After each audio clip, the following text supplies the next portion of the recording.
characteristics about the 52. She's one of my favorite tier 10 destroyers in this game. She's very comfortable to play. Her hydro is really nice because it locks down caps. She's got smoke. Her turret layout is really good. Maneuverability is good. Concealment is fine. Not great. I think of her as a jack of all trades kind of ship, and to me, she's very comfortable. Go ahead, Grunty. The maneuverability is okay. I wouldn't call it good. Okay, fine. 4-6 rudder shift with a 700-meter turning circle is not great. I mean, to me, that's good enough. But all right. It's workable, but I wouldn't call it good. You were getting base XP for German destroyers in the early access Japanese event. Okay. Yeah, the destroyer itself is a little bit large too. That's true, Patton. But what I love about her is that she's a very utilitarian destroyer. She's very good at getting into a position. She depends heavily on teammates that are going to shoot at whatever she targets. Chances of the Z-52 taking down something in a 1v1 are quite low. So you're very dependent on team play in order for this to work. In ranked battles, that means you're very much dependent on teammates. In random battles, it means that hopefully you're divisioned with somebody else that could work together to get that kill. So the main problem is her cap. Like, if it wasn't for radar, her cap contesting capabilities would be superb. Absolutely, yes. But she's one of the destroyer that gets hit really hard by radar, because the top range is rather limited, and you wanna abuse your smoke and hydro combination, and radar completely destroys that. Very true. So generally, I find, and specifically when you say radar destroys that, you mean like American cruiser or Russian cruiser, Soviet cruiser radar, right? Yeah, I mean, basically every it's the European destroyer radar is not that problematic because it's so short. That's the point I'm getting at. So, okay, let's take a look at the ship build that Hujam is running then. So, Hujam for his modules has gone for main armaments mod 1. You've got the hydroacoustic search mod. Now, this is a double-edged sword. This is helpful for times when you know you need that hydro up as long as possible. But keep in mind, if the hydro is available for 20 extra percent, that means that it's 20% longer before you can use your next hydro. So there's a little bit of give and take when deciding to take this hydroacoustic search mod. You've gone torpedo tubes mod 1, so that your torpedo tubes live longer, they're a little bit faster, and you can turn them quicker. Personally, I would probably be going for aiming systems because I know I play my Z-52 more as a gunboat than a torpedo boat. Although it's a hybrid, you could do both. I take top mods. I like this a lot. You've got propulsion for your slot instead of steering gears, which probably makes sense. My general rule of thumb is if a destroyer has over 5 seconds of rudder shift time, then I want to take steering gears. 4.52. So propulsion makes perfect sense. And then you've gone concealment, and then you've buffed the guns here with reload. Also makes sense. You said it's a standard captain. Lutyens can absolutely work in this build because Lutyens, as you can see, would give you a buffed preventative maintenance, which comes in very handy. That's where my Lutyens is parked. That being said, you've gone preventative maintenance, last stand, main battery anti-air specialist, concealment, then into incoming fire alert, adrenaline rush, survivability expert, and radio location. I don't see anything wrong with this build. Grunty? I hate the radio location on this ship. Why? Because it alerts the enemy destroyer that he's located, and it makes it less likely that he falls into your hydro plus smoke trap. Okay. Okay, I can see that. The reason I like it is because it tells me where to have my guns and torpedoes, to a certain extent, turn before encountering an enemy. But I understand, obviously, the closest thing to you is going to be told, hey, they are located. So they may be more cautious, right, when approaching you. Right. Okay. So if you were to drop this, what would you take? Gun range? If you want to build it like this, like you go full gunboat, Mm-hmm. you might as well take the range. The ballistics are not that bad. Yep. You can pick up a forced charge of your consumables with superintendent. On the German ones, the smoke duration is so short. It's probably the best line to actually pick the superintendent and have it and get the forced smoke actually off. Mm-hmm. Okay. I mean, I think the German destroyers are hybrid lines, so you could Yep. take the top reload. Yep. Now, if Or you you could pick tier 2 skills too, like have longer consumable duration, for example, is great. Yep. Priority target is good. Okay. Dazzle. I like Dazzle. You do like Dazzle. And Dazzle's getting buffed, isn't it? Dazzle is getting a buff that you also get 8% speed while you are spotted for 15 seconds. Wow, that comes in really handy. Okay. Which can help you close that gap between your detection and your hydro range. Absolutely, it can. And, yeah. Okay. Let's take a look at your signal flags. You've got anti-det, hydro boost, smoke boost, and speed boost. There's a lot of ones that you're choosing not to take, like consumables is good, flooding chance is good, fire chance maybe not as important. But you could do it. Yeah, Fire reduction is good. I'd definitely take the flooding chance and the consumable reload thing. Yeah. Also, like if you want to keep this build as is, but for the patch, I would definitely drop the incoming fire alert and pick consumable specialist with 12.10. If you want to keep all the other skills as is, Okay. but that's a change I would make because this consumable specialist skill will affect all of your consumables Gotcha. at 7.5%. Or if you have Jutland Commander, which will actually be useful now, it's 10% on him. Gotcha. Gotcha. Okay. Excellent. Well, let's go ahead and get into the replay. And speaking, I was about to say giveaway. Dr. Zoidberg 69, if you were here, say something please in chat. Puddin just did the draw, and you have won. Congratulations. So this is Brawls 4 versus 4. Okay. 2 destroyers, 2 battleships versus 2 cruisers, 2 battleships. LOL. This is Strait, small map. Moskva's a threat. Napoli, not too bad. Kerr versus Hydro, that's problematic for you. And Montana is your food. I like the matchmaking here. They could have so easily split the destroyers and the cruisers, but didn't. Matchmaker does a wonderful job of, I don't know what. Of not caring. Welcome back, Puddin. Sorry, I had to make food. All good, dude. All good. We had a question for you from a previous game with the Yamato. Would you build your Yamato and Montana the same? No, absolutely not. Okay, what would you do differently for a Montana? I'd actually play it. Wow. Thanks, bud. Cheers. No problem. Give me a second. And I'll tell you exactly what is on my Monty. My God. Christ, that Yamato had a family, man. Now, you've got the opportunity to go into the B cap. If you do that, you know you should be radared by this Moskva. So if you look at what hujam is doing, he's actually staying at this island, which is very smart. If the Moskva radars, he can't shoot you.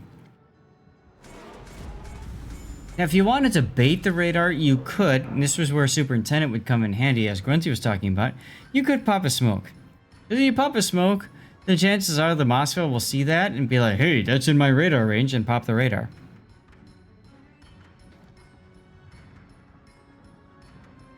Only the there's weird. not too much of a difference between my two builds. Yamato, Okay. I actually have the secondaries for captain skills, and it is more for range and accuracy. It's where my Montana's more of a tank. Okay. And I'm not running. I am running the unique upgrade for Yamato, and I'm not running the unique for Montana. Right. Okay.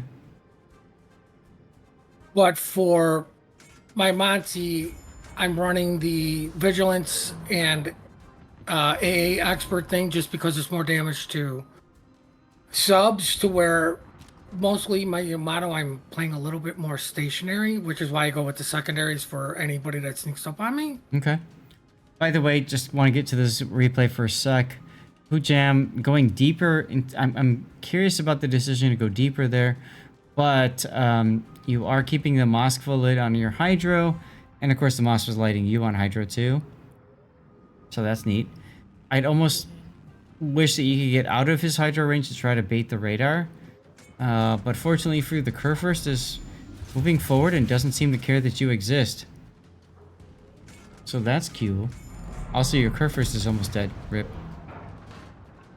Never fire both your torps when you're on Hydro. Now they know you do not have torpedoes and can just rush you. You have to stagger them. Mm-hmm. Very gutsy coming out in front of the Kurfürst like this, but he's not looking at you, so I guess you can get away with it. That being said, you're shooting his turrets. You need to be moving and adjusting your aim so you hit the superstructure.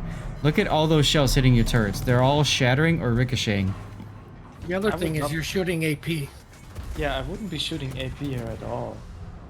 Like, I German would. AP only works when it's full broadside. Once Yeah, they start angling, go HE. He was full broadside at first. Oh, right, I agree. But he's still sticking with the AP. But the bigger problem, though, in my opinion, is that he's not really hitting the superstructure. He's hitting the turrets.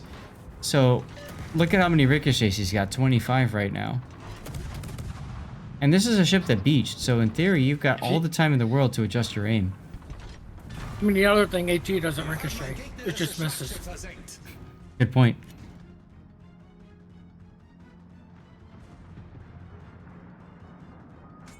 Oh, look, you're on radar now. Somehow, your Shimikaze died there?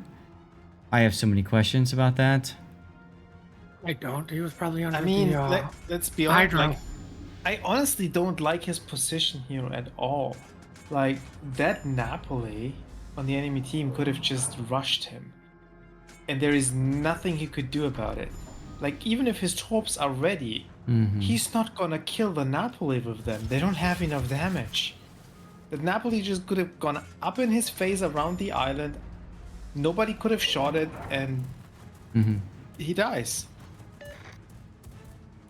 So this position right here in the channel, it's a strongish position because it forces the enemy to decide how they want to deal with you in this spot. Oh my god, you got 5 torpedo hits on the Napoli and killed him. Remember, Napoli doesn't have Hydro. So that happened. Well, okay, a battleship and a cruiser left. Look, it's your friend the Moskva. I mean, by the time your torpedoes hit, the Napoli wasn't full HP anymore. Right? Doesn't matter. He still killed him. That's right. Yeah, no, but I meant, like, when the Napoli rushes him outside at the start, when the Napoli is still full HP, he can't take it out with the torpedoes. I might have smoked a little earlier, but okay. They never rushed him when they knew his torpedoes were on a cooldown. Like, they were Right. close enough to get away with it, and they just sat Right. there. And that's what you were talking about earlier with being hydroed and stuff like that. Any new sneaky codes? What? I'm surprised, by the way, that you didn't stick around and try to get more shots into this Moskva. You already know his hydro is down, and you know his radar is down. So I probably would have smoked and just shot at him for a bit. Especially right here. Smoke and shoot him. Okay, you're doing it. If he, And my sparkle dark, maybe? Yeah, So- that was my concern too. Is the Moscow actually still lit? He is. The Kurfürst is lighting him for right now, at least because the Moss was shooting at the Kurfürst. Didn't know if the island would break cover. Right. And even if You're it shooting- didn't, You're I would. shooting too low. I'd still be shooting him. Shooting higher would be good. 17, 18 penetrations, you're hitting his lower armor belt. You want to hit the upper armor belt and the superstructure. Maybe the bow stern. More Nice kill. torpedoes and kill them. Nice But kill. quite frankly, like again, like with how it was going, I would have just shot the HE here. Get the fire, he probably DCPs, and then you get the flooding, and he floods out, and you win. Like, Okay. I wouldn't even like the AP works if you aim it correctly, but if you just want to stop thinking about it, just shoot the HE and get the fire. I like how you dare say backed out do of this the old island Kaba here. trick. Get the fire switch to AP. Mm-hmm. Or that, yeah. Now you don't have extra heavy ammunition. If you did have extra heavy ammunition, I might say that it's worth shooting AP only. The other thing is, it's you versus the Montana now. You would not take that skill, is that what you just said? Yeah. I wouldn't take it either. I'm just saying he doesn't have it. If he had it, I could understand shooting AP only. Right? We haven't seen him yet really switch to HE. Montana is charging you. You know he's got AG loaded. You'd hope he does. He's happily burning. Now you're detected. He does have HE loaded. This is gonna hurt.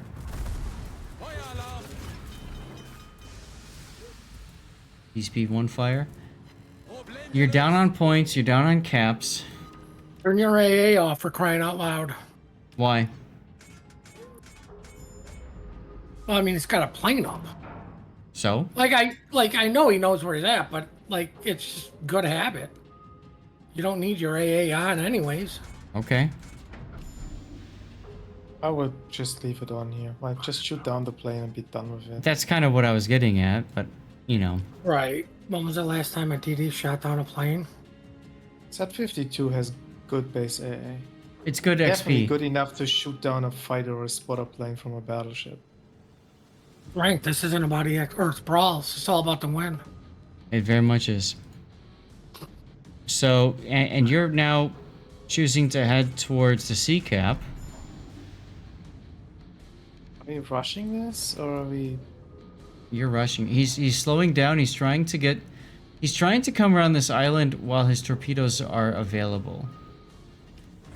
We spotted for a split second. Montana probably won't be ready to shoot him. Engine boost now. Engine boost now. No? You're gonna smoke instead. Because your Personally, hydro goes down because you used it too early. right.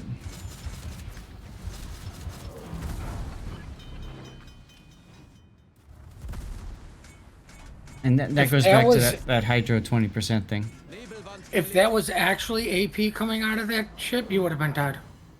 Instead, you get the kill on the Montana and Or the hero. you're the hero. Wow. That module he knocked out saved your life. Yes. I think if you just turn into him and rush him properly, you take less damage. And that's what I Because if thought you he was shoot- going to do. If he shoots you bow on, Mm-hmm. like he's not gonna hit with that many shells. Mhm. They go left and right, and and once Yep. he's shot, then you Yep. can turn. Yep. And if he doesn't shoot, then you outturn his turrets and go on the other side and turn him from there. And that's what I thought you were going to do, right? You were going to put your engine boost on and just go straight for him.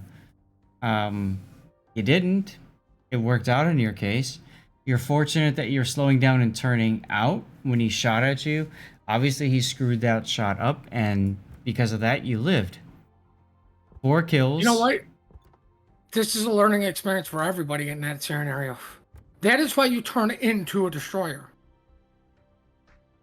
The Montana would have lived because he wouldn't have eaten all of it, which then gives you a chance to finish what you started. Right. Lucky's only good until it's not. That is true, Neil. That is true.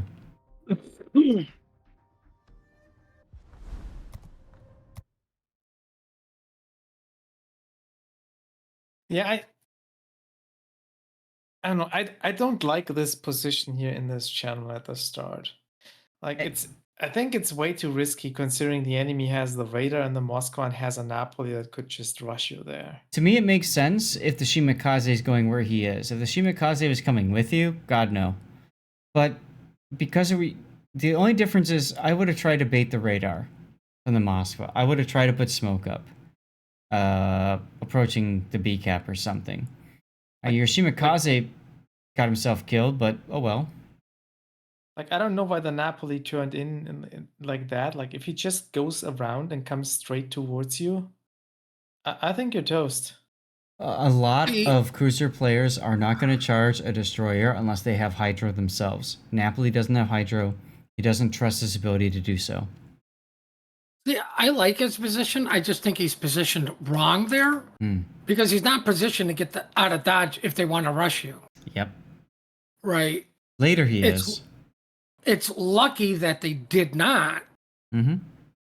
But if you would have been in a position just to get out of dodge, I think it would have been fine until you realize that they're not going to rush you and just eat all your torps because they were hungry.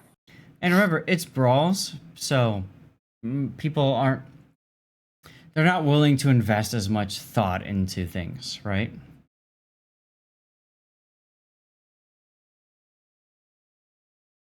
Yeah, most people are just going to go in. That's what I mean. So it was a good game. I like that it showed the strengths and the weaknesses of the Z-52. We need to come up with a title for it. Yeah, most people in Brawls want to be done in 5 minutes or less. Agreed, hujam. I would too. So what do we want to call it for title?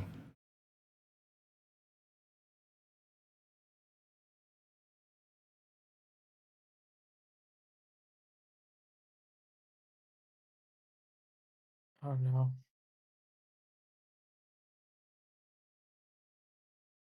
Brawlin'? Maybe. For now. Skill ambush. Eat all the torps. Skillful ambush? That wasn't a skillful ambush. That was a lucky ambush. All luck, no skill. You can always just call it ambush and let people decide for themselves. Okay. What's this, or Belfast? Belfast, original Belfast or Belfast 43? Because those are two totally different ships. Alright, well, hujam, thanks for sending the replay in. I appreciate that. We got some good talking. We got to showcase the Z-52. I know Grunty said he was very much looking